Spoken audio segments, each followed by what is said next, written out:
Welcome, one and all to The Late Show. I'm your host, Stephen Colbert. I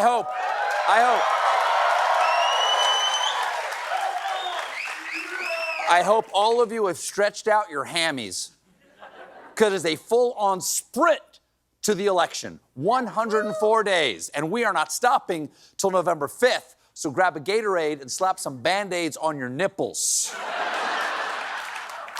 Biden dropped out and endorsed Kamala Harris on Sunday. And today, Tuesday, she's already secured enough delegate endorsements to win the Democratic presidential nomination. What? What's happening? What year is it? What's going on? She became the presumptive nominee in 48 hours. To put that in perspective, it's been more than 3 years and we still don't have a new James Bond. By the way, Joe is available. Looks good in the tux. Now, with the delegates squared away, the Democrats plan to hold a virtual nomination by August 7th. And if that feels fast to Americans, remember, it just makes us more like other democracies. In the UK, campaigning lasts 5 to 6 weeks. And in France, campaigning can last no longer than 2 weeks. So we're not rushing, okay?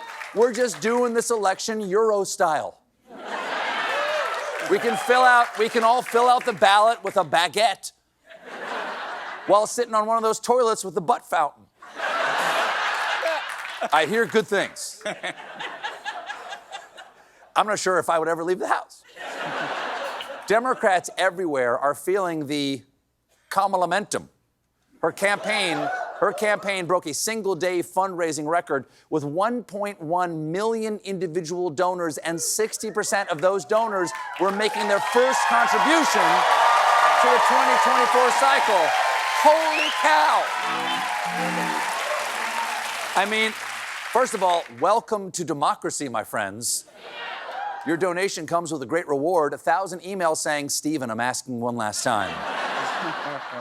Voters are motivated, clearly. Sunday night, Harris raised $1.5 million on a Zoom call with 44,000 black women. That's pretty incredible. It was so heavily attended that organizers had to ask Zoom to extend the capacity limit for the meeting. Wait a second, you could just call Zoom and ask them to do stuff? Hello, Mr. Zoom. Can you make it look like I'm paying attention when in actuality on another tab I'm browsing boat accessories?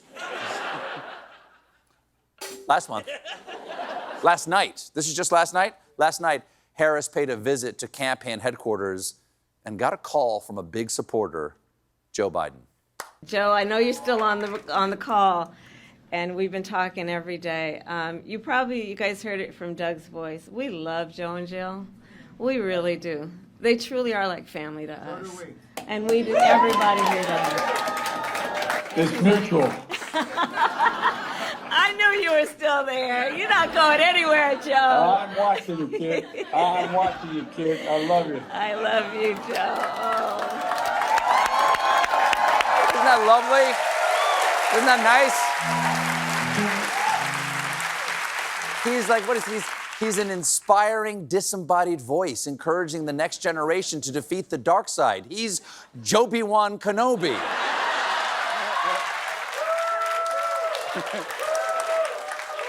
Another reason for all the excitement around Harris is that she already has a reputation as the meme candidate, thanks to viral speeches like this one. You think you just fell out of a coconut tree? You exist in the context of all in which you live and what came before you.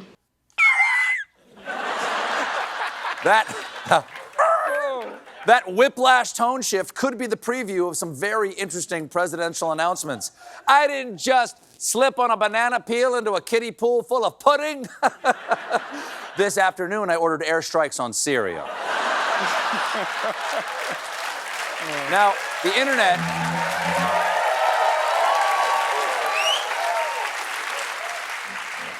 Now, the internet is exploding with coconut memes, and Kamala's own website is getting on it with an error message that reads, "This page exists in the context of all that came before it." Okay, that's a pretty good reference. That's pretty good. But I would have gone with, "This page, Coco not be found." Fans, the Harris fans on the TikTok have also been remixing the coconut clip into songs by Taylor Swift, Chappell Roan, and Beyonce. You think you just fell out of a coconut tree? That's catchy stuff. It's not the first time. It reminds me when Bush Sr. was running for office and his fans released this. Read my lips. I like big butts and I cannot lie. I wonder if Barbara knew.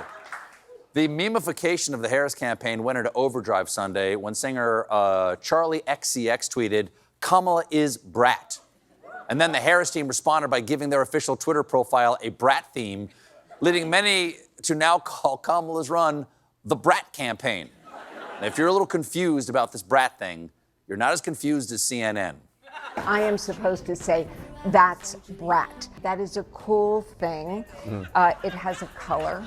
Chartreuse is the color, and Kamala Harris has adopted that. But I have brought some notes because I knew you would want a definition. Okay, here we go. Charlie XCX, who I do know, quote, Brat, you're just that girl who is a little messy and likes to party and maybe says some dumb things sometimes, end quote.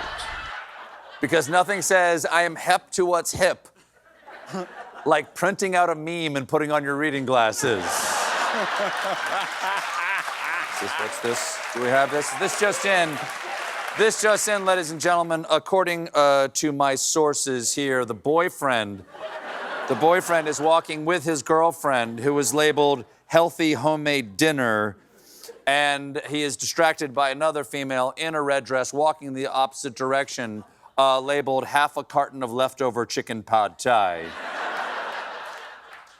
End quote. In the end, it works. I guess it works.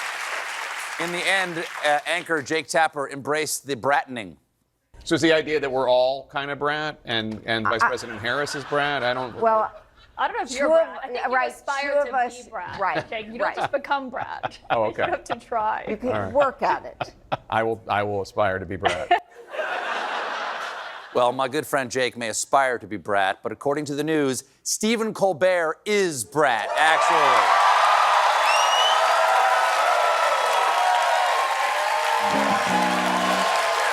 Thank you. And ladies and gentlemen, it is my certified Bratitude that empowers me to do this.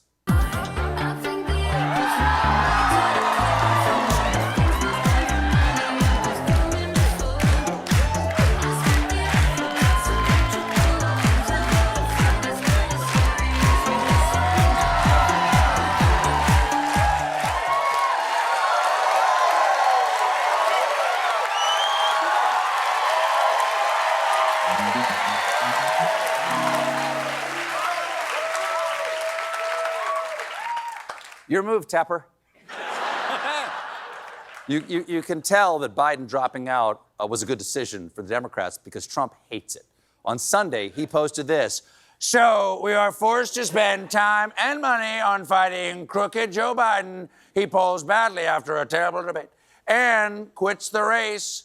Now we have to start all over again. Shouldn't the Republican Party be reimbursed for fraud?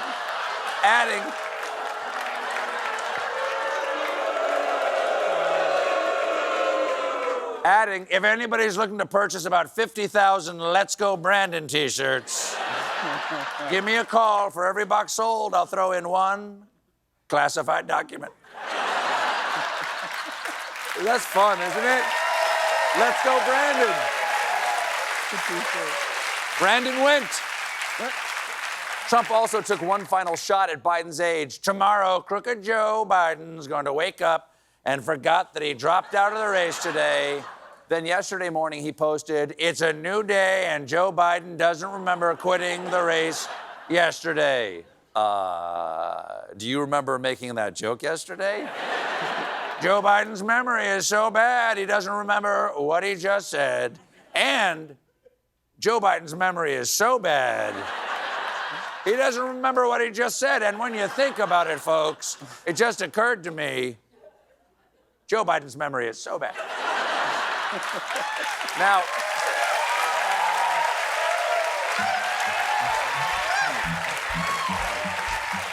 I'm a natural. One reason Trump might be upset about Biden dropping out is that he does not have a good line of attack against Harris.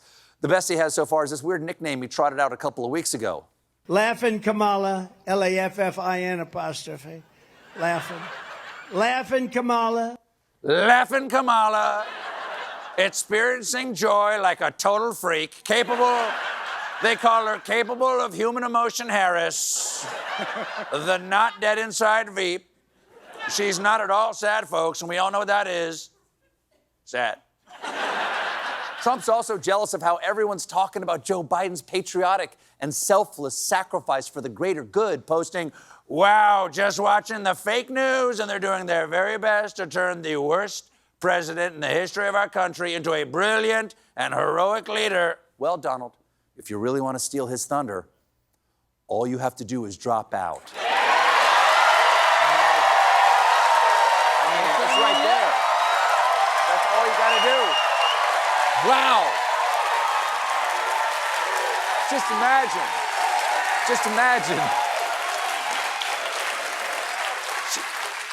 Imagine how mad that would make the Democrats.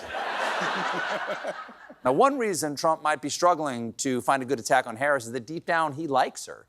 Because we know that when she was running for California Attorney General, Trump donated to her re-election campaign. Yeah, $5,000. Or as Fox News is reporting it, bombshell, Kamala Harris took money from convicted felon. We got a great show for you tonight. My guests are Matthew McFadden and director John M. Chu. But when we come back, I answer your kids' questions. For real, y'all. Stick around.